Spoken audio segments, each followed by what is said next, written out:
Hello everybody and welcome to our webinar from the New Mexico Herbal Clinic.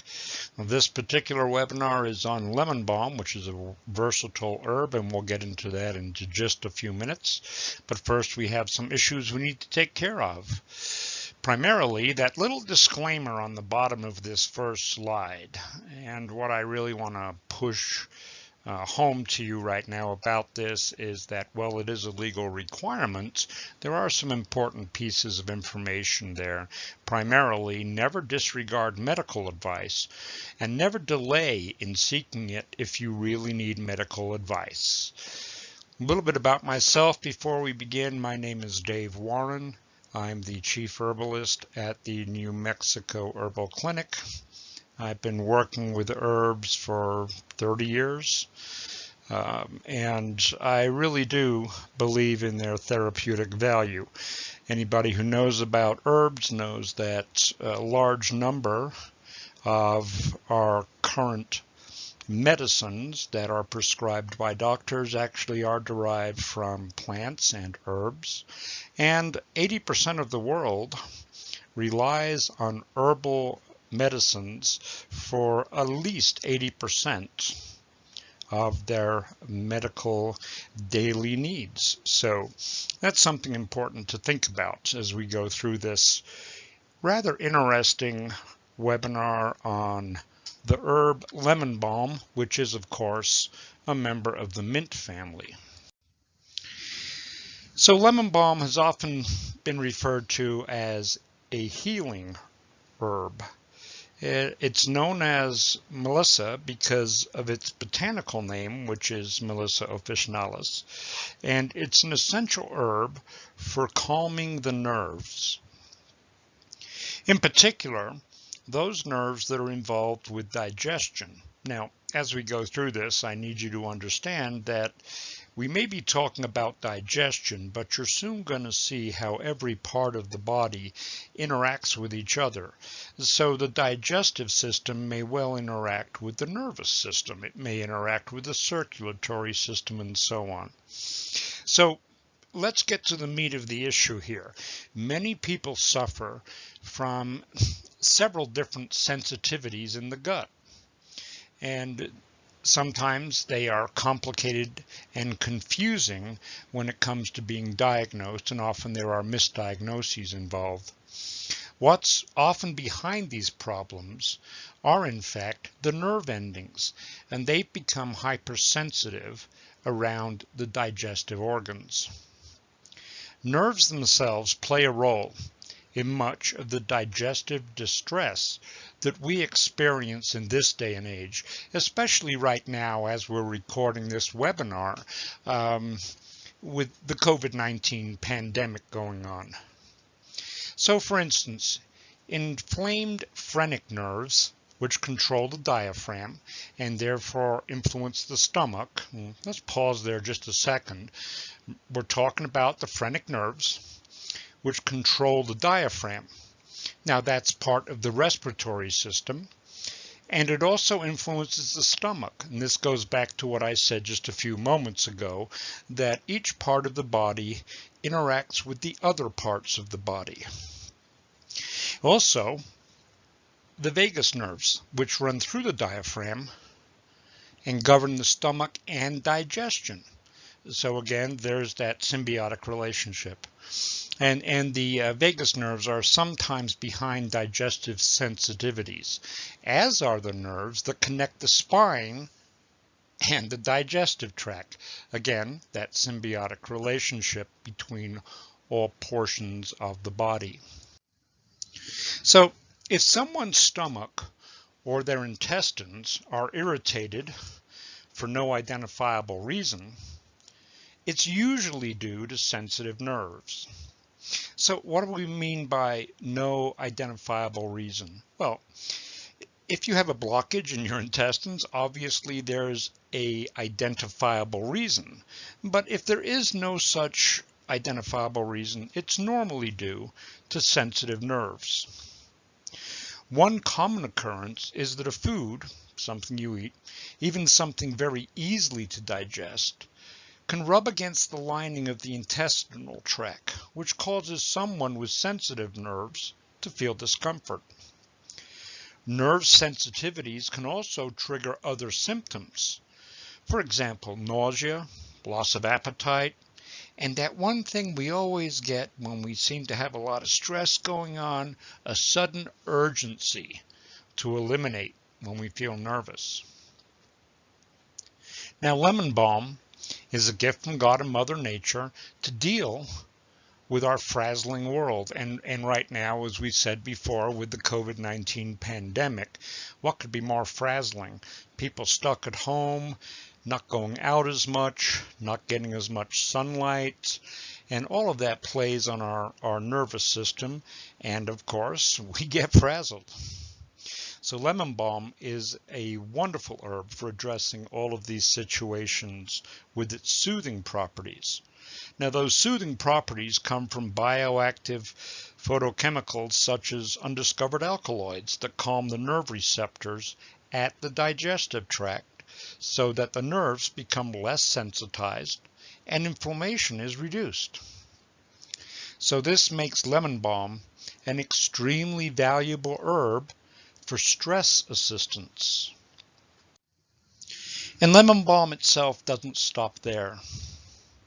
It's almost a heal-all with a high contribution factor to almost every part of the body. And this comes in once again because of that symbiotic relationship between all parts of the body. Lemon balm is extremely high in trace minerals such as boron, manganese, copper, chromium, selenium, iron, and molybdenum. Lemon balm also has large amounts of the macro mineral silica. Plus, and this is really important, it's a B12 conserving herb. And before we go into B12, I just want to pause, and if you have questions during this live presentation, please enter them in the chat box, and we will answer them as soon as we can get to them. So let's get back to B12, and we said that lemon balm is a B12 conserving herb, which means that it monitors your stores of this vitamin and keeps your body from using it all up. Now, B12, is it that important? Well, I'm sure many of you have heard of people who take B12 shots. It's an energy booster. So yes, B12 is one of those vitamins that if it's depleted can leave you feeling lethargic, tired, worn out, just not wanting to do anything. Now, in addition to that, which is a pretty important thing, lemon balm is also anti-parasitic, antiviral, and antibacterial throughout the entire body. Remember, we talked about that symbiotic relationship. So, for example, if you drink some lemon balm tea, and we'll actually give you a recipe for lemon balm tea towards the end of the webinar, it goes into your digestive system, but the benefits, as we have seen, can go throughout the body. Lemon balm fights the Epstein-Barr virus, shingles, and other herpetic viruses such as HHV6. It's also an amazing herb for tonsillitis, which is an inflammation caused by a strep bacteria. Plus, lemon balm helps detoxify the liver, the spleen, and the kidneys, and it helps reduce bladder inflammation, which makes it a star for alleviating anything within the urinary tract. We call them UTIs, urinary tract infections.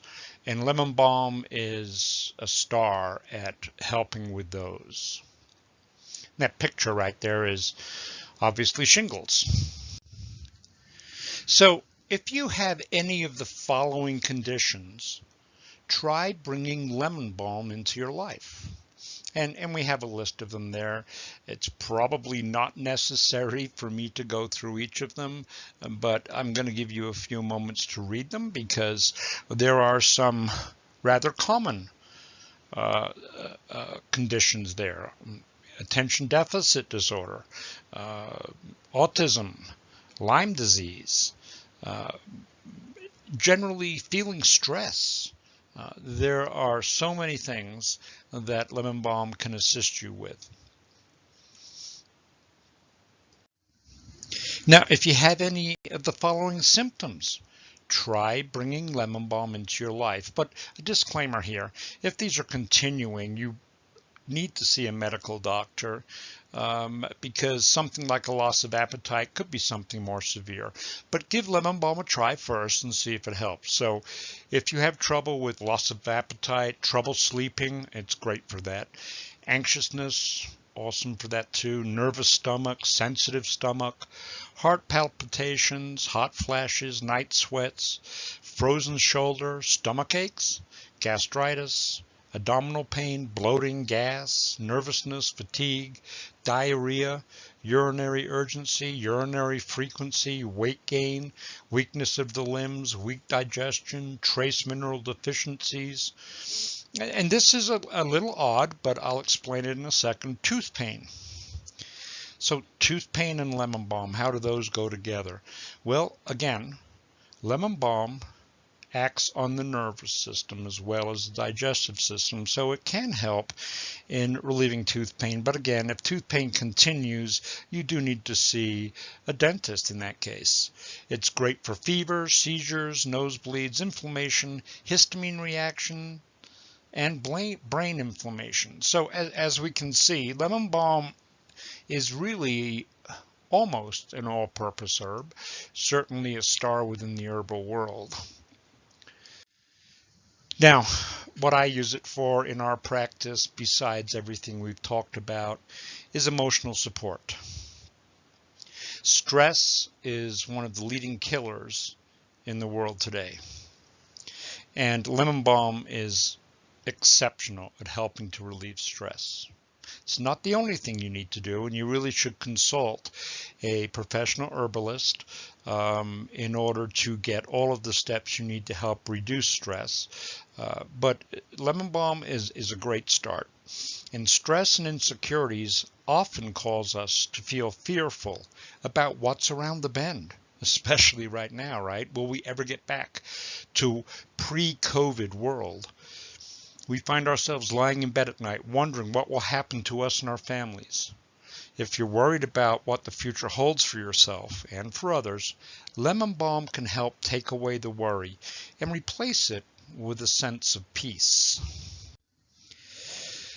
So lemon balm truly is an all-purpose plant, and it teaches us that we are just as well-rounded. We're not here, each of us, for just one reason. Within a lifetime, we have many different lives. Think about that for a moment. We start off as a child. We may go to college. Then we may go into a career. And all of these things are actually different lives within our life. We don't have to live with a singular focus. We have many chances to explore different gifts and serve diverse purposes, some of which we'll discover along the way, and some of which we'll live out without ever knowing how we're affecting change. So, some tips about how you can use lemon balm. Well, you can make a sun tea with fresh lemon balm by steeping it in a pitcher of water, and I would prefer you use distilled water or spring water if that's available. And you distill it in the pitcher for a few hours in bright, direct sunlight. And what happens there is the sun extracts and upgrades the lemon balm's therapeutic properties, enhancing its nutrient profile to help you heal. You can try using lemon balms in small amounts as a culinary herb. Grow it in a pot on your windowsill, so you always have some nearby to mince and add to salads for really good flavor and good medicine. And having lemon balm before bed will help calm your nerves and give you a better night's sleep. And I think the best way to take lemon balm prior to going to bed is in a tea. And teas are easy to make. You know, it's the old saying, if you can boil water, well, you can make lemon balm tea. So here's a recipe on lemon balm tea that you can make for yourself. This tea is going to be very soothing and mild. The lemon doesn't overpower the herb's subtle beauty, though if you want a stronger kick of lemon, go ahead and add more juice or zest to the flavor and take it to another level. So you're going to need 2 tablespoons of lemon balm. Fresh is great, but if you don't have fresh, you can use dried. We actually grow our own lemon balm, so fresh isn't an issue for us, but for a lot of people, they just don't have it growing. To the 2 tablespoons of lemon balm, you're also going to need a teaspoon of lemon zest, a half a teaspoon of minced fresh thyme leaves, and a teaspoon of lemon juice. You're going to mix the lemon balm, lemon zest, and thyme together in a small bowl. Then boil 4 cups of water, and for each serving of tea, use 1 teaspoon of the blend per 1 cup of hot water. Now, a lot of people say let it steep for 5 minutes. I'm going to tell you the longer you let it steep, the more therapeutic value you are going to get from the lemon balm. So I always tell clients, let it steep for a minimum of 15 minutes. Now, obviously, it's going to cool down a bit. So if you have a coffee mug or a cup, put something over the top of it to keep the steam in there. A saucer always seems to work well. And then just prior to serving it, add a half teaspoon of lemon juice to each cup. Now, if you would like a stronger, more medicinal tea, use 2 teaspoons or up to 1 tablespoon of the tea blend per serving. And this recipe will make 2 to 4 cups. So we appreciate you attending this short webinar. We know that there are always questions, and we also know that a lot of people have never really been to a professional herbalist, so they're not really sure what we do. It's not mumbo jumbo magic. This is ancient medicine that is available to you in today's modern world. So for attending this webinar, we have a gift for you. If you would like to have an initial consultation with our herbalist, you can do that. You can get it. It will be virtual right now because of the COVID-19. Plus, if you don't live in New Mexico, I'm pretty sure you're not going to drive from, say, New York to New Mexico for an initial consultation. So we do have the availability to give you a virtual consultation. All you need to do is go to our website at https://NewMexicoHerbalClinic.com. Actually, it's nmherbalclinic.com, and schedule an appointment. You'll see on the top of the page a menu that has schedule an appointment. It's very simple. You're going to go through there, see what appointments we have available, select one. It's going to ask you to check out. When you check out, it's also going to ask you if you have a code. Use the code we've provided here, COVID-free, and then that will take away the entire cost of an initial consultation. So this is your opportunity to have a professional herbalist evaluate you and see what and if they can help. Don't forget that code is COVID-free. And schedule today because we have a limited number of openings. I hope you've enjoyed this brief webinar on lemon balm, and stay tuned to New Mexico Herbal Clinic because we'll be having all kinds of webinars and you can learn all kinds of neat things. Thank you so much for attending. Have a great day, and most importantly, stay healthy.